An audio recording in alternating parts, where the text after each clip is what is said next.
Aujourd'hui, je veux vraiment un peu échanger avec toi pour voir ce qui a marché pour toi ou ce qui a moins marché pour toi. Du coup, Mhm. comment tu te présenterais rapidement et qu'est-ce que tu fais? Du coup, Steve, 23 ans. Du coup, j'habite à Dubaï depuis peu. On a une agence, un incubateur, je sais pas trop comment le définir, une entreprise, un business plutôt, qui aide Mhm. actuellement, on aide les coachs, consultants, formateurs, à développer leur activité. Majoritairement, notre marketing, il est axé sur les personnes qui commencent, qui font entre 0 et 5K par mois pour les aider à faire 10, 15, etc. Et du coup, on a des parties qui se développent pour aussi, enfin, on le fait déjà en interne pour des personnes qui font bien plus d'argent pour les aider à scaler à 50, 100K. Et ça fonctionne beaucoup. Ça fonctionne bien. Ouais. Quand on s'est trouvé, c'était déjà ça ton activité. Il y a quoi qui a évolué depuis qu'on a commencé à bosser ensemble? Bah, janvier, on a commencé à bosser ensemble. En fait, de septembre, moi, jusqu'à à peu près novembre, on perdait de l'argent. On faisait du chiffre d'affaires, mais parce que vu que si t'as le perdu, nous, on délivre nos clients. Il y avait des équipes à payer, etc. Et malgré qu'on faisait à peu près 35K par mois environ, moi, je perdais de l'argent au final, enfin très peu, mais au final, j'étais break-even, je perdais, etc. Donc, c'était pas du tout à l'aise. Et du coup, quand on a commencé ensemble en janvier, c'est ce que je disais, c'était en mode, bon, bah, là, ça commence à se débloquer. Et je sentais que du coup, tous les prochains mois allaient être, allaient aller chercher une grosse verticale et qu'on allait scaler, moi, dans ma vie personnelle, comme professionnelle, comme tout, comme les relations, etc.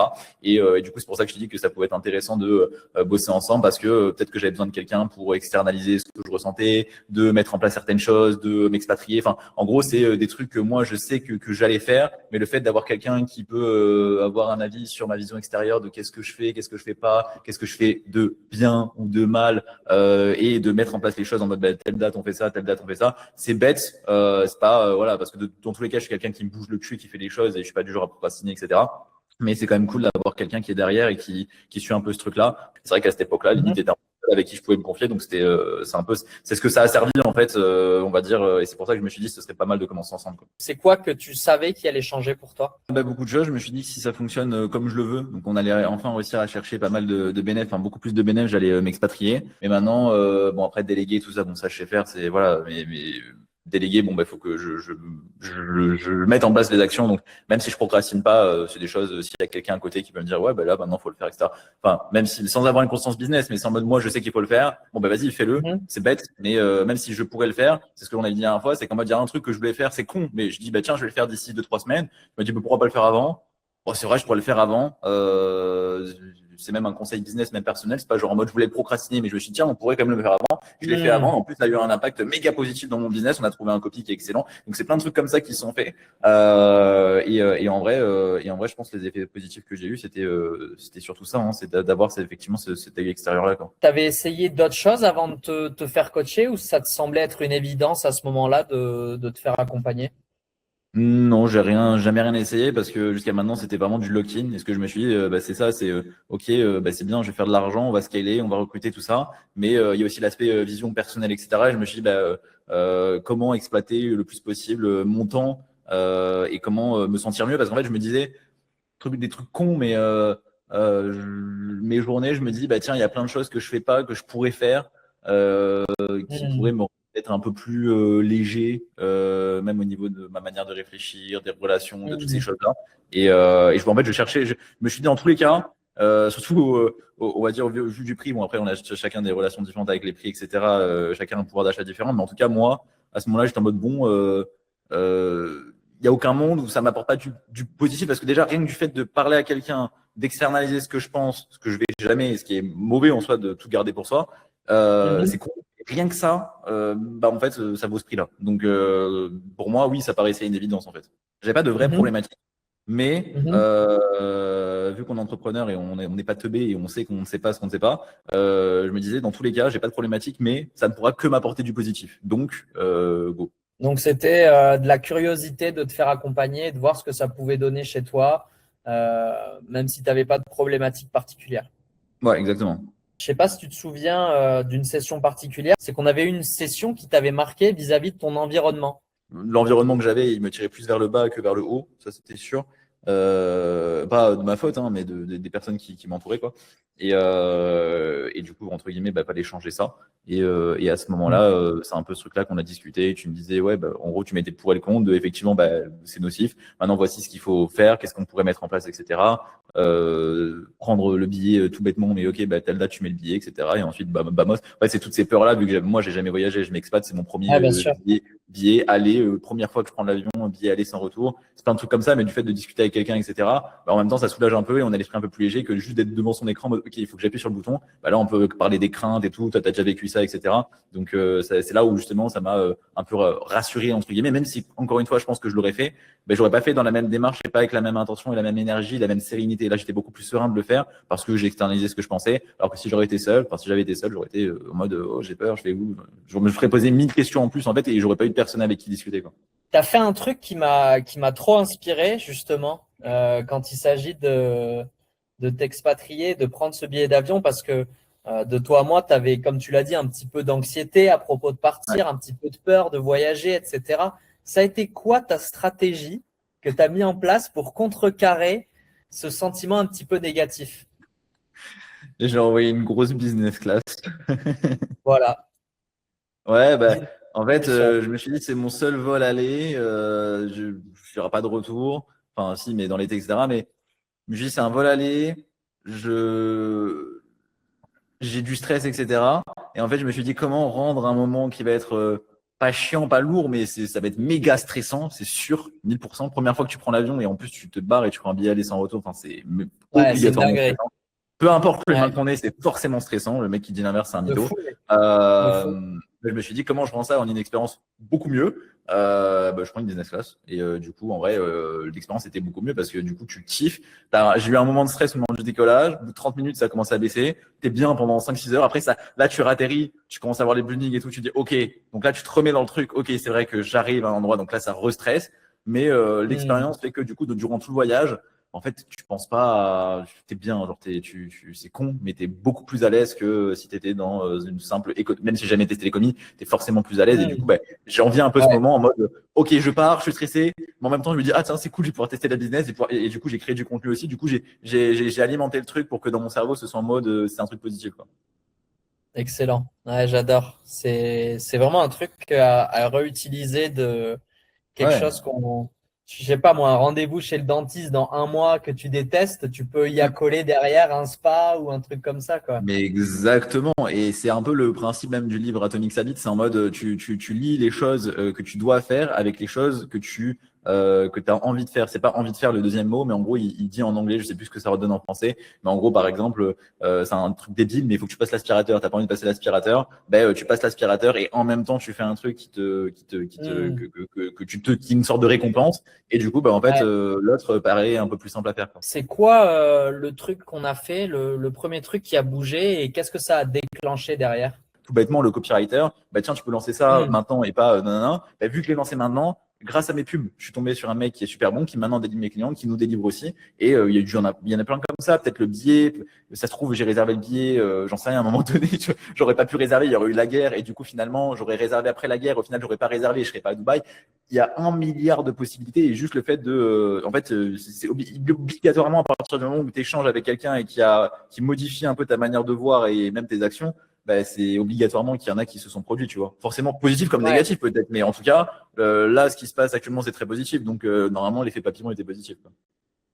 J'ai fait mes ads un soir dans une voiture, nanana. On les lance. Bon, déjà, elles fonctionnent très bien, celles qu'on a, mais celle-ci, ça se trouve, elle va être encore meilleure. Et là, ça nous fait catapulter le business sur un autre truc. Et grâce à cette opportunité-là, j'ai un mec qui me contacte et je lance un truc à côté. Et en fait, au final, ça se trouve, tu crées un truc, j'en sais rien, n'importe quoi, mais à plusieurs dizaines de millions.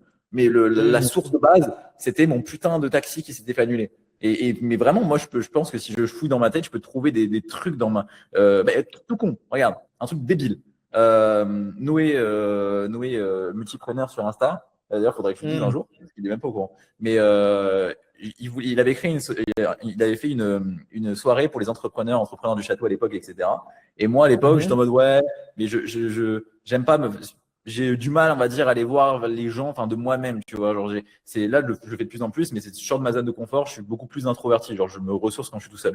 Et du coup, je lui ai envoyé un message et je lui dis, bon, mec, j'ai envie de venir, mais close-moi, je sais pas, genre, j'ai envie, mais je suis sur de ma zone de confort, etc. Et après, il m'a envoyé un message, je dis, vas-y, je viens, je paye ma place. Et le soir même, j'échange avec du coup Thomas qui est maintenant mon associé. Là, on se rend compte, il y a eu un énorme feeling, un énorme match. Au final, je le plug avec des gens dans l'écosystème, nanana, il fait son bout de chemin, il y a des galères et tout, etc. Plus tard, au final, c'est lui qui me close sur une de ses offres, etc. Il me donne ses compétences, j'utilise ses compétences, je montre un gros truc. Et maintenant, c'est moi qui m'associe avec lui, c'est lui qui vient chez moi. C'est moi que je lui fais faire de l'argent. Et genre maintenant, on en est là parce que j'ai payé une putain de place il y a, je sais pas, 1 an et demi à 100 balles et j'ai fait la rencontre. Mais enfin, c'est zinzin. Et maintenant, il y a plein de projets qui sont en train de se créer, peut-être des projets à plusieurs millions, etc. Parce que j'ai acheté un jour une place à 100 balles et que j'ai envoyé un message Insta, tu vois. Débile. Parce que tu as fait. C'est Ouais, ça mais c'est quand ça. même. Il faut faire, il faut passer à l'action, il faut s'entourer des bonnes dénominer. personnes et il faut communiquer, quoi. Il faut provoquer sa chance. C'est ça. Et Tous pas les gens juste qui provoquent pas, imaginer. tous les gens qui restent seuls, et qui provoquent pas, etc. Dans un environnement de merde, tu peux pas avancer. Alors c'est impossible. C'est trop important l'environnement. Je suis d'accord. Est-ce qu'il y a eu des moments de résistance ou des trucs que tu n'avais pas envie d'entendre ou de faire dans notre accompagnement? Bon, le livre, mais en vrai, il y a ça, il y a peut-être le tracking d'habits, sauf qu'en vrai, de manière générale, je trouve que j'ai quand même des bonnes habitudes. Je me lève, je vais au sport, je mange, je fais ci, tu vois, je suis beaucoup moins sur mon tel. Le soir, même maintenant, très peu sur mon tel. Mais le fait que tu m'as dit, tu vois, qu'il faut pas y rester, je trouve que c'est pareil, effet papillon, mais c'est quand même dans un coin de ma tête, tu vois, je le sais, je le savais déjà, mais le fait que tu me l'aies dit, même là, des fois, je me dis, tu vois, genre juste avant de dormir, j'essaie d'éviter, etc. Donc il y a quand même des micro détails sur lesquels j'essaie quand même d'appliquer et toujours d'appliquer, que j'arrive un peu à passer outre. Mais le fait que du coup on en ait parlé, effectivement, j'ai réussi à mettre. Donc je pense pas qu'il y ait de points sur lesquels j'ai vraiment eu de la friction à ce point-là. Parce que je suis quand même, si je me fais coacher, le principe de base, c'est genre d'appliquer. Donc même si j'en avais peut-être, je suis passé outre parce que juste à quelqu'un. Enfin, après, si tu te fais coacher et que tu mets pas en place, en vrai, c'est en mode te fais pas coacher quoi. Tu vois. Donc, faut faire les choses quoi. C'est quoi qui a concrètement changé, tu dirais, dans ton business, ton quotidien ou dans ta tête? Après, encore une fois, c'est la situation. Mais du fait que tu me l'aies dit, peut-être que maintenant je l'applique. Je sais pas comment fonctionne mon cerveau. À l'époque, je pouvais pas forcément prendre du temps pour moi, pour la simple et bonne raison que j'avais énormément de travail à un moment donné, parce que il y a des fois où il faut aller au charbon, il faut enchaîner les heures, et puis c'est comme ça. Et puis il y a une tempête, et une fois que la tempête est terminée, tu récoltes les fruits, quoi. Tu récoltes les graines que t'as semées. Mais deuxième chose, c'est que même si je voulais, je pouvais pas parce que j'avais un environnement de merde. Maintenant, j'ai les deux qui sont résolus. Alors, il y a toujours des projets qui sont en cours, mais grosso modo, si demain je veux faire off et profiter, je peux. J'ai pas d'obligation. J'ai toujours des trucs qui sont sur le feu, mais je délègue de plus en plus puisque je peux. Et du coup, je prends plus en plus le temps aussi pour moi, tu vois, d'aller des fois, voilà, je me dis aujourd'hui, je vais à la salle, ensuite je vais courir, et ensuite je vais manger, et il est 13-14 heures, j'ai pas bossé, et je m'en bats les couilles, tu vois, je profite. Donc, en vrai, il y a aussi de ça, tu vois, de savoir sortir, profiter, faire des rencontres, etc. C'est quelque chose que j'ai bien retenu et que je fais, tu vois, et que de toute manière, je pense que j'allais faire, mais encore une fois, je pense, j'en ai pas la certitude parce que c'est en mode, tu m'as pas pris mon téléphone et tu m'as dit de le faire. Il y a plein de trucs que tu vois que je sors, etc., que je fais. Et je sais que c'est quelque chose que j'avais dans un coin de ma tête, mais le fait qu'on en ait parlé plusieurs fois de nanana, ça devient sûrement beaucoup plus facilement et instinctivement pour moi de le faire. Et du coup, j'applique. Donc, ça se trouve, tout ce qui se passe là, du fait que on fasse toutes ces choses-là, ça, je pense que ça a eu un gros impact, le fait qu'effectivement, on en ait discuté. Quand on a commencé, t'en étais où niveau chiffre et maintenant t'en es où? Janvier, on avait dû faire 55K et on devait avoir 60-70%. On est 70% de marge, on a dû faire 30K de marge, un truc du style. Et là, on a dû faire. Là, c'est compliqué. Là, on est à 150 et on scale à 300 sur les 60 prochains jours. Ok. Donc un petit scaling, quoi. Ouais, un petit x10, un petit 10x en quelques Un mois. petit x10. De 1 à 10, tu dirais que ça t'a apporté combien par rapport à ton business, le coaching? Dans tous les cas, je pense qu'on a réussi à scaler à ces montants-là, peu importe coaching ou pas. Ça, c'est sûr, parce que ce qui a fait ça, c'est un peu des facteurs externes du fait que repositionnement, je m'associe, on met en place certaines verticales. C'est purement que de la technique. En termes de chiffres, oui. Maintenant, l'environnement dans lequel je suis, la paix d'esprit, la manière dont je pense, enfin plein de choses qui sont mises en place, mon quotidien, mes routines, etc. Maintenant, le truc, c'est faire plus d'argent, mais du coup, tout en ayant, tu vois, en ayant des trucs qui font que tu te sens quand même mieux, etc., etc. Ça, ça que je recherchais surtout. C'était ça le plus important à ce moment-là. 7 sur 10 au moins que le coaching y est pour quelque chose. Donc encore une fois, le chiffre c'est bien, mais comment tu te sens et comment est ta vie, ça c'est autre chose. Et ça, je pense, ça c'est sûr à 1000% que ça a impacté. Comment tu te réveilles aujourd'hui le matin comparé à avant? Quand je me réveille, je suis bien. Genre, j'ai la patate, je mange bien, j'ai bien dormi. Et j'ai hâte de bosser parce que je sais que tiens, je vais faire mon sport, je vais faire ci. En fait, j'ai des bonnes routines, etc. Et en fait, j'ai vraiment, à l'époque où j'avais beaucoup d'anxiété, tu vois, cortisol haut et tout, là, c'est l'inverse. En fait, je réfléchis là. Si je réfléchis à mes problèmes, j'ai rien qui me vient à l'esprit, tu vois. Genre, je n'ai pas un problème. En tout cas, je dois en avoir, mais c'est pas des trucs importants auquel point c'est en mode, oh, il y a ça, il y a ça, il Ouais, y a ça. je me souviens C'est, qu'avant, mec, ouais, t'avais l'esprit, t'es ouais, complètement, horrible. Horrible. ouais. Et là, j'avais des pellicules et tout, j'avais ouais, horrible, des plaques. Là, il y a des trucs, tu vois, qui me prennent l'esprit. Je sais que j'ai beaucoup de choses à faire. Genre là, j'ai des montagnes de taf à faire.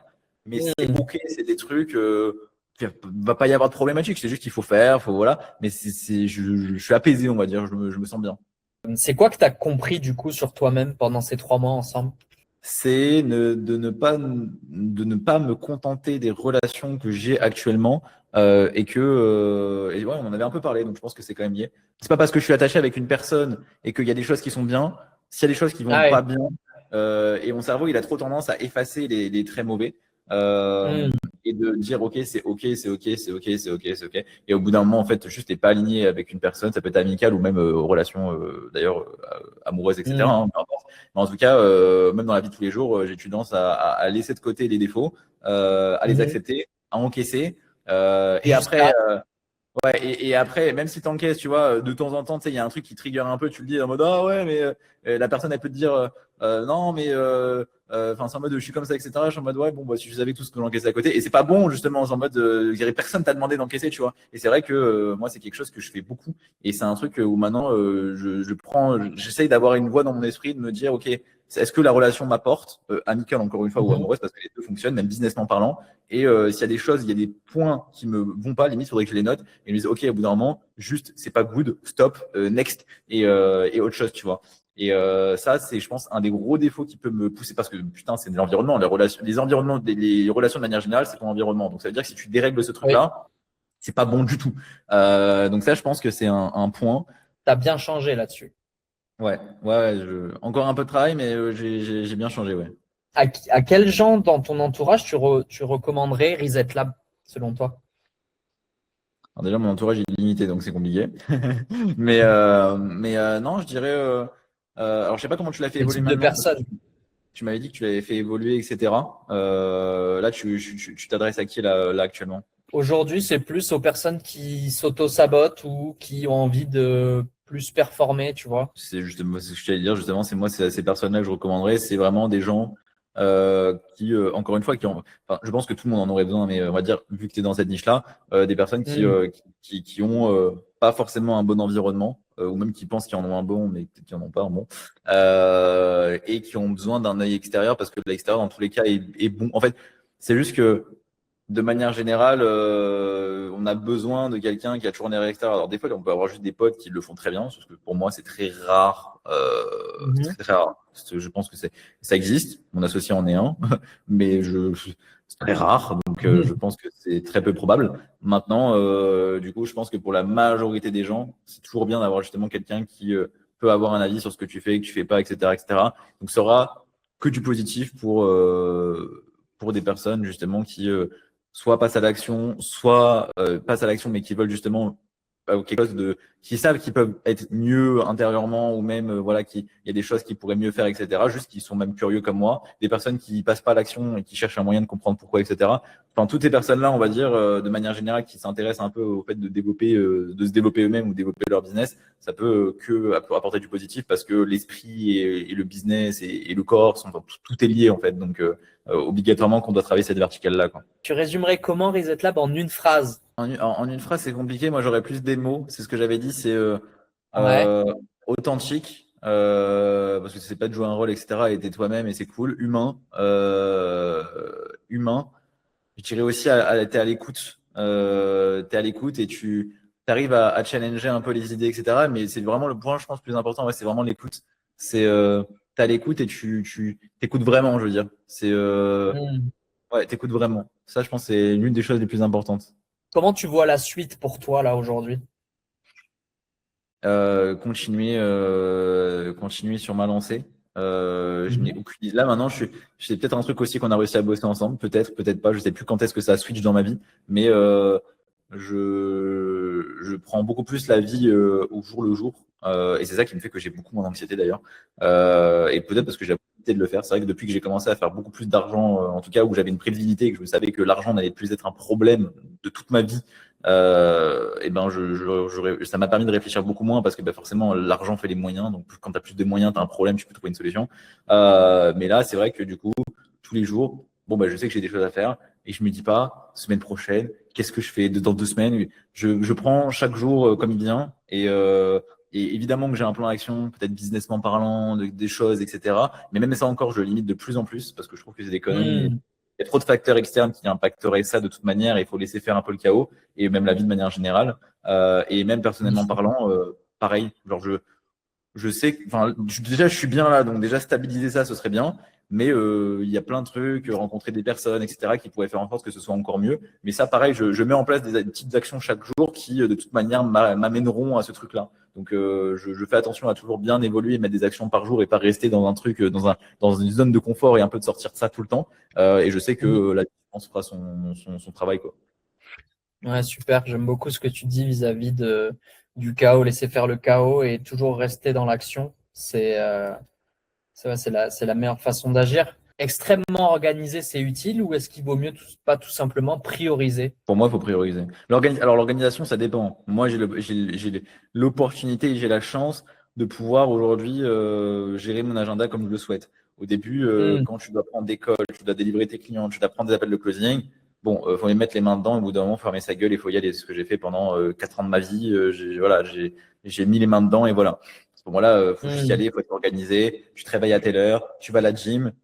Si tu t'es réveillé un peu trop tard, tu vas pas à la gym, t'es une merde. Et après, tu enchaînes toutes tes calls jusqu'à 20 h et vas-y, il faut travailler, etc. Et il faut prendre du temps pour toi et en même temps bosser. Il faut allier les deux et il faut être bon. Et c'est là où il faut être bon parce que bah, du coup, plus tu travailles, plus c'est dur de prendre du temps pour toi. Mais moi, c'est ce que je dois arriver quand même à faire parce que c'est méga important. Tu peux pas faire l'un sans l'autre, ça n'existe pas. Et ceux qui le font, il y en a plein sur Dubaï, ils ont un corps de lâche, ils prennent pas soin d'eux, ils ont des cernes, ils dorment mal, c'est horrible, c'est intenable. Et moi, tu vois, genre je pense que la routine que j'ai, là où j'en suis aujourd'hui même, déjà c'est grâce à ça, parce que j'ai toujours réussi à maintenir ça depuis que j'ai commencé. Et tu vois la différence entre moi et eux, même physiquement, même dans le fait de prendre bien soin de soi, etc. Donc pour moi, ça c'est méga important. Et donc il faut être organisé au départ. Je pense que ça dépend de l'évolution de business de chacun. Ça c'est méga important. Mais dans tous les cas, moi même quand je suis organisé, je priorise. C'est-à-dire que j'ai jamais telle heure je fais ça, telle heure je fais ça. À part si j'ai justement ces fameux genre rendez-vous obligatoires à faire. Non J'ai plus le mot. négociable, ouais. Voilà, des choses que tu dois faire. Mais sinon, j'ai toujours des to-do list. Et dans mes to-do list, Impératif. voilà, les impératifs. J'ai des impératifs, mais sinon, tout le reste, c'est que des to-do list et je fais. Et mes journées, bah, des fois, j'ai ma to-do et je prépare pas la veille à 20 h ma to-do. Alors, c'est très bien, il y en a qui le font, etc. Juste moi, je note dans mon agenda. Je me réveille le matin, je regarde et je dis, OK, bah, je vais faire ça parce que je sais ce qui est important. Et après, je fais ça. Et des fois, j'ai envie d'un truc un peu facile et je fais ça. Et basta. Et le soir, je réfléchis pas à ce que je vais faire. Tu vois, s'il faut sortir, on sort. Et en fait, j'essaie de vraiment le plus possible faire au jour le jour, mais toujours en étant un peu organisé, etc. Évidemment, mais de quand même laisser faire la priorisation et même la vie de manière générale, quoi. Ok. Vis-à-vis de Reset Lab, c'est quoi que tu dirais à quelqu'un qui hésite encore avant de se lancer avec nous? Je dirais que s'il se reconnaît un peu dans ce que j'ai dit et que ça fait sens et que lui, il cherche un peu justement à avoir ce regard extérieur, d'évoluer un peu de la même manière que je l'ai fait, etc., et qu'il se projette, bah, de tester. De Mhm. toute façon, déjà, il n'y aura pas Mhm. d'impact négatif. Au pire, il n'y a pas d'impact et c'est quasiment improbable, j'imagine, tu vois. Enfin, genre, je connais pas sa situation, donc c'est de me mettre dans l'état d'esprit de quelqu'un Bien sûr, neutre. bien sûr. Et du coup, il y a de grosses chances, très grosses chances que ça ait un impact positif. Donc, voilà. Ok, très bien. T'as un mot de la fin vis-à-vis de ton parcours, de ce qu'on a fait, de toi-même ou de ce que tu voudrais dire à d'autres entrepreneurs? Je dirais Je dirais, soyez pas des bitches et bossez. Au bout d'un moment, il n'y a que ça qui fait que vous avancerez. Mais bossez intelligemment et ayez un vrai équilibre entre le fait de bosser et de gérer votre vie. Donc, allez à la salle, sortez, marchez, faites vos steps, mangez bien, faites des meal prep, mangez assez de prot.